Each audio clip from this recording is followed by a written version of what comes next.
İlham müəllim, bəyan etdiyimiz kimi dövlətin təhlükəsizliyi təkcə onun sərhədləri deyil, sözsüz ki, dövlətin təhlükəsizliyi həm də onun o ictimai maraqlarının qorunmasıdır, həm də onun informasiya təhlükəsizliyinin qorunmasıdır və ayrı-ayrı məmurların dövlətə sədaqətidir. Bu da dövlətin təhlükəsizliyi baxımından olduqca mühüm amildir. Amma bəzən son günlər, bax o Adnan Əhmədzadə işindən bağlı mən onu soruşmaq istəyirəm. Gör nə qədər faktlar ortaya çıxır. Bunun əlinin uzantıları Maltaya qədər gedib çıxır. Bunun əlinin uzantıları Böyük Britaniyaya gedib çıxır. Rusiyaya gedib çıxır. Yəni bu nə dərəcədə bu qədər belə özünü sərbəst hiss eləyib ki, hər halda dövlətdə çox önəmli bir yerlərdən birini tutub. Bu təkcə dövlətdən pul uğurlamaq deyil, mənimsəmə deyil. Həm də bu, həm də təhlükəsizlikdir. Dövlətin təhlükəsizlik məsələsi önə çıxır belə olan məqamda. Bax, Adnan Əhmədzadə məsələsində, bax, sizin fikirləriniz necədir? Bax, dövlətin təhlükəsizliyi nə kimi təhlükə törədir, bax, belələri ölkə üçün? Təşəkkür edirəm, Bəturə xanım. Biləsiniz ki, qarşı tərəflər ki var, Azərbaycanda hansısa maraqları var, iqtisadi, siyasi, hərbi maraqları olan dövlətlər var ki, bəri başdan, elə bilir, illər öncədən, belə də açar nöqtələrdə bəzi şəxslərin, bəzi proseslərin təsir etmək üçün bəzi şəxsləri ələ alırlar. Hələ yəni belə deyək də ki, Adnan Əhmədzadə dünən ələ alınmayıbdır. Düzdür, bax bu saatları istintaq gedir. Biz istintaqa təbii ki, müdaxilə eləmirik hər hansı bir sözümüzlə. Sadəcə olaraq alınan informasiyalarda münasibətimizi bildirir və ən çox ittiham nədə olunur? Yəni ki, siz o uzantıları deyirsiniz. Uzantılar təbii ki, bir insan biraz milyarda çatanda belə deyək ki, öz pulu, parası, əl-qolu daha da genişləndir və onu da qəbul edirlər, elə şəxsləri qəbul edirlər. Amma söhbət yenə deyirəm, o şəxslərin gedir ki, bizə düşmən olan, rəqib olan, bizi hər hansı bir şəkildə təzyiq etmək üçün o təzyiq vasitələrini bəri başdan fikirləşirlər ki, nə edək ki, zamanında düyməni basaq, o təzyiq vasitələrindən istifadə edək. Adnan Əhmədzadənin birinci növbədə ittiham olunurdu nədə? Neftin çirklənməsi məsələsində yadınızda belədir. İlk olaraq. Siz tamaşaçılarımız da bilsinlər ki, bu elə-belə məsələ deyil. Deyərlər ki, neft çirklənibdir, görəsən burada nə var. Mən elə sizin studiyanıza gəlməmişdən qabaq bir informasiyanı oxudum. Bu prosesdə bizim hər gün təkcə SOCAR-ın itirdiyi 30 milyon dollardır. Hər gün. Təsəvvür edirsiniz? Bəli, təkcə SOCAR-ın, yəni dövlətin itirdiyi, görün nə dərəcədə ciddi təzyiq. Bax, bu günlər Rusiya-Ukrayna müharibəsi gedəndə Rusiyaya sanksiyalar deyəndə əsas nəyi nəzərdə tuturlar? İqtisadi sanksiyalarda. Çünki iqtisadi sanksiya bir dövləti çöküzdürmək deməkdir. İqtisadi təhlükəsizlik bəzən hər hansı bir teraktın törədilməsindən də çox vacib olan sayıdır. Çünki terror hadisəsi törədəndə bir obyekt ola bilər, bir hədəf ola bilər.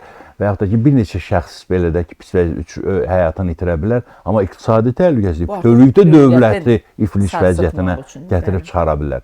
Ona görə də qarşı tərəflər, yəni ki, düşmən dövlətlər, düşmən tərəflər, mən hətta deyərdim ki, və yaxud da üzdə özünü yaxşı göstərib, amma arxa planda belə planlar cızanlar bu istiqamətdə kimlərin açar rol oynadığını öyrənməyə çalışırlar, öyrənirlər və o istiqamətdə iş görürlər, o adamları ələ alırlar. Və biləsiniz ki, Adnan Əhmədzadə təkcə deyil, yəqin ki, lər də var, Əhmədzadələr də var və onu prosesdə, yəqin ki, istintaq prosesində o rıçaqlar, onlar hamısı tədricən birdən-birə üzə çıxmır. Çünki bəzi xidmət orqanının fəaliyyətində elə işlər var ki, iki nəfər bilmir ki, eyni şeyə xidmət edirlər, amma bilmirlər ki, məhz o da xidmət edir, mən də xidmət edirəm. Yəni ki, belə bir proseslər var, amma istintaq çox şeyləri üzə çıxarda bilər. Yəni, o prosesin də texnoloji prosesdir. Bəzən adamlar fikirləşirlər ki, görün, nefti çirkləndirmək üçün nəsə gidib o əli ilə oraya nəsə tökürmü görəsən? Bu belə deyil. Çox primitiv variantdır. Variantda belə deyil. Yəni, burada çox uzun bir texnoloji proses var. Yəni, onu da, o detalları indi mütəxəssislərə daha yaxşı bəllidir ki, o necə həyata keçirilir, tonlarla məsələ necə olur, harada qarışdırılır bu işlər, harada mümkün müdaxilə ola bilər və nə ilə müdaxilə oluna bilər. Mən elə bir onu deyim ki, Rumuniyada ilk belə də reaksiya Rumuniyadan gəldi ki, bəzi avadanlıqların hətta Rumuniyada sıradan çıxmasına səbəb olubdur.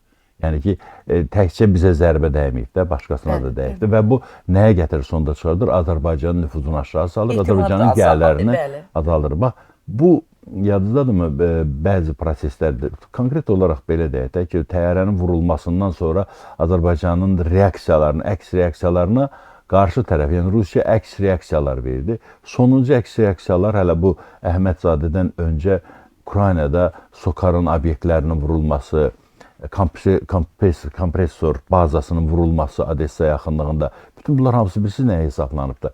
Azərbaycanın əsas gəlir mənbəyindən belə də ki, zərbə vurmaq, orada böyük bir fəlakət törətmək ki, Azərbaycan hansısa bir şəkildə ən böyük gəlirindən məhrum olsun. Yəni ki, bu məqsədləri bundan ibarət ki, və bir növdə xəbərdarlıq ki, bax görürsünüz biz bunları eləyə bilirik, budur. O cümlədən də Adnan Əhmədzadənin ittiham olunan, yəni ki, o neftin çirklənməsi ilə bağlı, Rusiya ilə bağlı, və siz deyirsiniz ki, qol qanadı haralara qədər gedir, çıxır. Bilmək olmaz hələ oradan da nələr çıxacaqdır, təbii ki, onu istintaq müəyyənləşdirəcəkdir. Mən yenə deyirəm, bir dövlətin iqtisadi təhlükəsizliyi hər şeydən öndədir. Çünki iqtisadiyyatın güclüdürsə, sənin hərbin də güclüdür. Bəli. İqtisadiyyatın güclüdürsə, sənin insanların ilk növbədə güclüdür. Dövlət olaraq güclüdür, dövlətə bağlılıq güclüdür. Bütün bunlar hamısı çox vacib şərtlərdən biridir. Yəni ki, daxildə narazılığın olmaması deməkdir iqtisadi təhlükəsizlik olanda. Çünki iqtisadi təhlükəsizlik, iqtisadi çətinliklər, burulğanlar yanında bunun mənbələrini sıravi adam araşdırmır ki, görün bunu Adnan Əhmədzadə yaradıb, Rusiya yaradıb. Elə deyəcək ki, bu dövlət belə eləyir də. Yəni ki, kütləvi narazılıq yaranır ki, filan məmur bunu elədi, o birisi bunu elədi. Yəni bu cür münasibətlər yarana bilər. Yəni iqtisadi təhlükəsizlik çox vacib məsələlərdən biridir. Yəni çox üzr istəyirəm, mən keçmiş xüsusi xidmət orqanının əməkdaşı kimi deyim ki, iqtisadi təxribat bütün təxribatların önündə gələn məsələdir. Dünyada bu qəbul olunmuş. Hətta iş o dərəcədədir ki, bəzən böyük strukturlar, yəni söhbət iqtisadi strukturlardan keçir, xüsusi xidmət özləri üçün xüsusi təşkilatlar yaradırlar öz daxillərindəki qarşı tərəf, rəqib tərəfə zərbə yendirmək üçün. Hələ burada konkret dövlət olmasa da, tutaq ki, rəqib olan iki, belə deyək də ki, hansısa bir istehsal sahəsi var, bunu Çin də eləyir, Amerika da eləyir. Onlar bir-birinə qarşı, bax belə, yəni bu addımlar atırlar. Ona görə də mən hesab edirəm ki, bizim iqtisadi təhlükəsizliyimizin qorunması çox vacibdir və bu bir daha həm də bilirsiniz nəyə işarə elədir? Kim ki açar rolda olan şəxslər var, yəni ki bəzi məsələ və onların əli ilə mümkün təxribat, mümkündür ki, belə təxribatlar olsun. Deməli bu adamlar həddindən artıq ciddi şəkildə yoxlanılmalı və daimi nəzarətdə olmalıdır. Bəli. Yəni ki, onların əlaqələri də, münasibətləri də ki, hara apar. Bəli, o adam deyirik ki, belə ki, təmiz qəlbdən, vicdandan işləyir, dövlətə xidmət edir, bəli. Amma hər zaman müəyyən dərəcədə bəzi adamlar nəzarət altında olmalıdırlar. Bilirsiniz necə nəzarət deyirlər? Biz onun hərəkətlərini izləmirik. Əlaqələr, münasibətlər, Bəli, hara gətirib çıxara bilər və s. Çünki burada heç bir qəbahəti yoxdur. Yəni ki, heç bəzən qarşı tərəf özü də bilmədən ələ düşə bilər.